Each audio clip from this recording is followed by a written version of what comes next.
पाक के प्रोग्राम पाक नाव में खुशामदीद। और पाक नाव में हम बात करते हैं डेली बेसिस पे जो ताज़ा तरीन खबरें होती हैं उन पर हम बात करते हैं कि आज की सबसे बड़ी डेवलपमेंट है वो है बानी पीटीआई के हवाले से कि बानी पीटीआई में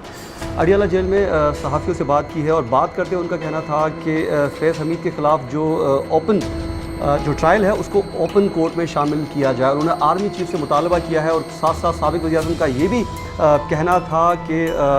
army chief general Asim Munir से उन्होंने एक बार फिर मुतालबा किया और कहा कि आईएसआई के जो साबिक़ सरबराह हैं लेफ्टिनेंट रिटायर्ड फैज़ हमीद के ख़िलाफ़ जो केस है उसको ओपन ट्रायल कीजिए। अच्छा, अब अगर हम बात करें तो उनका क्या कहना था, उनका ये भी कहना था कि उनकी जो जमात है पाकिस्तान तहरीक इंसाफ वो मुल्क की सबसे बड़ी जमात है। उन्होंने कहा कि उसी जमात के सरबराह के ख़िलाफ़ इल्ज़ाम का मामला है और इस मामले को ओपन कोर्ट में चलाया जाए। और मीडिया के नुमाइंदों से बात करते उनका ये भी कहना था कि पूरी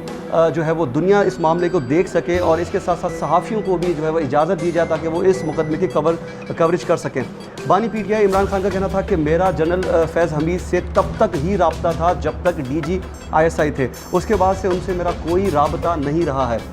उसके साथ साथ उनका मज़ीद कहना था कि पाकिस्तान में जब कोई रिटायर्ड हो जाता है तो वो हीरो से ज़ीरो हो जाता है। इन्होंने ये भी कहा कि उनके पास इख्तियारात नहीं होते, जिसके पास इख्तियारात हैं मैं कैसे उनसे रब्ता करूँगा, रब्ता मैं उनसे ही करूँगा कि जिनके पास इख्तियारात हैं। तो उनका ये कहना था कि तब तक उनसे इनका रब्ता था जब तक वो डीजी आईएसआई थे, उसके बाद इनसे इनका कोई रब्ता नहीं। अच्छा, एक और ख़बर है वो ये है कि ईरान में पाकिस्तानी जो ज़ायरीन हैं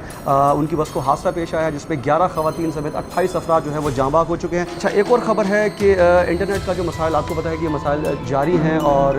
2 से 3 माह से ये मसले पेश आ रहे हैं कि इंटरनेट स्लो है या तो फिर डिफरेंट अगर हम यूज़ करते हैं प्लेटफॉर्म सोशल मीडिया के तो वो भी उनमें डाउनलोडिंग हो या तो फिर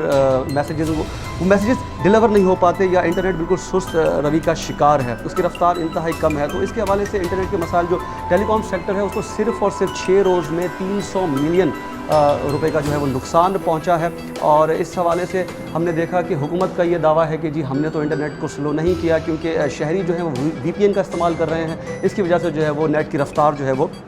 उसको स्लो हुई है। अच्छा, इस पर इनका मज़ीद ये भी कहना है जो उन्होंने आज ही कायमा कमेटी को एक इजलास हुआ, उस इजलास में पीटीआई के जो चेयरमैन हैं मेजर जनरल हफीज़ुर रहमान ने कहा कि सब मेरीन केबल की ख़राबी की वजह से हालिया दिनों जो लोगों को मुश्किलात का सामना है, एक तरफ हुकूमत कहती है कि वीपीएन और दूसरी तरफ कायमा कमेटी में जो चेयरमैन है पीटीआई के वो जाकर कहते हैं कि सब मेरीन जो केबल है उसकी वजह से ये इंटरनेट के मसाइल पेश आ रहे हैं और वो 6 से 7 रोज़ में ये मसला हल हो जाएगा। तो अब तक की जो तेज़ तरीन मैं जैसे कहूँ कि हॉट टॉपिक्स हैं, इन इशूज़ पर बात की जा रही है, अब तक की दिन भर की जो डेवलपमेंट्स हैं वो भी आपके साथ साथ शेयर करते चलेंगे। अब तक के लिए इतना ही।